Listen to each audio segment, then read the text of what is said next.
Non, j'ai pas de réponse toute faite. Il faudrait en effet travailler sur le thème. C'est un chantier immense. Je crois que ça passe par l'éducation, c'est évident. Il faut éduquer ces enfants d'une manière juste, équitable, hein. Et il ne faut pas, sur des points fondamentaux, on ne peut plus faire sur des points fondamentaux de différence entre les hommes et les femmes. La question du genre remet en question la nature, l'essentialisme, la transcendance dans ces domaines-là. Donc voilà, je crois que le masculin, ça se travaille, c'est une recherche. Elle reste à faire. Merci. Alors, parole conclusive. Yasmine, Mohamed Naji, je te redonne la parole parce que sans doute que tu vas vouloir parler. Non, je vais pas. Enfin, si j'avais une conclusion à apporter, ce serait pour ceux qui vont découvrir le texte formidable de Nadia, c'est de le lire dans l'esprit dans lequel il a été écrit. Ce n'est pas forcément un texte polémique. En tout cas, moi, je ne l'ai pas lu comme ça. C'est un texte éclairant. Et c'est un texte qui propose des grilles de réflexion. Et à ce titre, il est extrêmement intéressant pour nous parce que je n'en connais pas de semblable. En réalité, un texte qui permet, à travers des catégories de pensée qu'on peut apprécier, pas apprécier, discuter d'un point de vue sociologique, d'un point de vue religieux, c'est pas la question. C'est qu'il y a des catégories de pensée qui sont ouvertes et qu'à travers ces catégories de pensée, elles nous convoquent, elles nous sollicitent et elles nous invitent à nous penser nous-mêmes. Donc toute la question du comparatisme, toute la question de la gnoséologie ou du rapport à l'islam, en fait, fondamentalement, c'est un texte qui nous demande de nous situer par rapport à ce que nous pensons qu'est aujourd'hui le masculin, à ce que nous souhaiterions qu'il devienne et aux moyens d'y parvenir. Et à ce titre, pour moi, c'est un travail exceptionnellement réussi. Voilà. Ben, je te remercie, je suis très touchée par ce que tu viens de dire. Je crois qu'il y a beaucoup de gens qui partent, donc moi je vais... Deux mots. D'abord, bon, le livre, évidemment, je l'ai dit au départ, il est d'une grande richesse. Simplement, il faut préciser les terrains, c'est-à-dire traiter de la virilité, du genre, c'est une chose. Partir de là pour expliquer les mécanismes d'évolution des sociétés et leur blocage, c'est une autre affaire.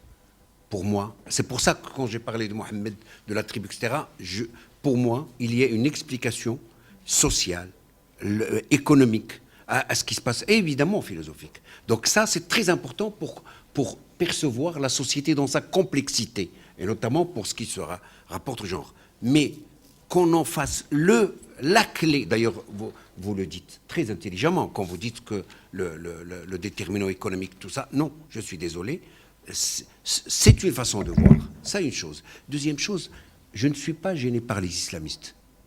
Les islamistes sont l'expression de mon incapacité à penser la modernité. De mon incapacité comme société à penser la modernité. Parce que dans la situation que nous vivons depuis des siècles, nous sommes des sociétés aussi. Je suis désolé, on nous dit que l'autre, il ne faut pas en parler, mais nous sommes aussi des sociétés maltraitées, ligotées, écrasées économiquement. La preuve, et ça fait partie de... Regardez, aujourd'hui, pour moi, il y a une chose très importante. Aujourd'hui, nous sommes en train de déplacer le débat de la question économique à la question de la culture.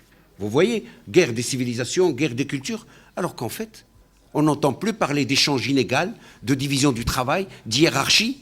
Non pas que les cultures ne s'opposent pas, évidemment mais ce n'est pas ça le central. Donc ça fait partie. Alors, je ne suis pas gêné par les islamistes, ça ne veut pas dire que la question est actuelle. Aujourd'hui, en Algérie, tous les auteurs dont on sait comment ils pensent vont commencer à dire maintenant attention aux islamistes, etc. Alors que le problème en Algérie, il est clair. Il y a une classe dominante qui possède les ressources de ce pays, qui l'exploite et qui a massacré autant que les islamistes. Ces gens-là, on ne sait même pas les moines de Tibérine, qui c'est qui les a tués. On est presque convaincu que c'est les militaires. Alors qu'on arrête de nous bassiner avec ça, comme aujourd'hui au Maroc. À chaque fois qu'on parle, attention le PJD, je m'en fous du PJD. Moi, j'aurais aimé que le PJD, qu'on le laisse prendre le gouvernement parce qu'il a réussi aux élections. Alors à chaque fois, on me fait ressortir les islamistes. Non, moi je vais plus loin. Non, enfin, le pouvoir, c'est une autre affaire. Ils sont au gouvernement, le pouvoir, c'est...